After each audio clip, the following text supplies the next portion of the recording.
ପ୍ରାଣୀମାନଙ୍କର ପ୍ରକାରଭେଦ। ଏକକୋଷୀ ଜୀବ, ବହୁକୋଷୀ ଜୀବ। ଏକକ କୋଷ ଦ୍ୱାରା ଗଠିତ ଜୀବକୁ ଏକକୋଷୀ ପ୍ରାଣୀ କୁହାଯାଏ। ଉଦାହରଣ ଏମିବା, କ୍ଲାମିଡୋମୋନାସ୍, ପାରାମିସିୟମ୍ ଏବଂ ଜୀବାଣୁ ଇତ୍ୟାଦି।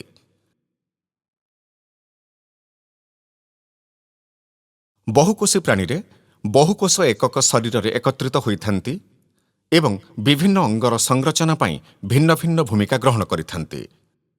ଉଦାହରଣ କେତେକ ଶୈବାଳ, ଉଦ୍ଭିଦ, ପ୍ରାଣୀ ଇତ୍ୟାଦି।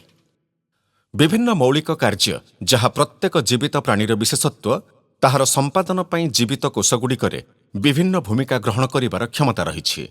ରକ୍ତ ସଞ୍ଚାଳନ ପାଇଁ ହୃତ୍ପିଣ୍ଡର କୋଷିକା, ଖାଦ୍ୟର ପାଚନ ପାଇଁ ପାକସ୍ଥଳୀର କୋଷିକା ଇତ୍ୟାଦି। ପ୍ରତ୍ୟେକ କୋଷରେ କେତେକ ସ୍ୱତନ୍ତ୍ର ନିର୍ଦ୍ଦିଷ୍ଟ ଅଙ୍ଗ ଥାଏ, ଯାହାକୁ କୋଷିକା ଅଙ୍ଗ କୁହାଯାଏ। ପ୍ରତ୍ୟେକ ପ୍ରକାର କୋଷିକା ଅଙ୍ଗ ଏକ ନିର୍ଦ୍ଦିଷ୍ଟ କାର୍ଯ୍ୟ କରିଥାଏ, ଯେପରିକି କୋଷ ମଧ୍ୟରେ ନୂତନ ପଦାର୍ଥର ନିର୍ମାଣ ଓ ବର୍ଜ୍ୟବସ୍ତୁର ନିଷ୍କାସନ ଇତ୍ୟାଦି।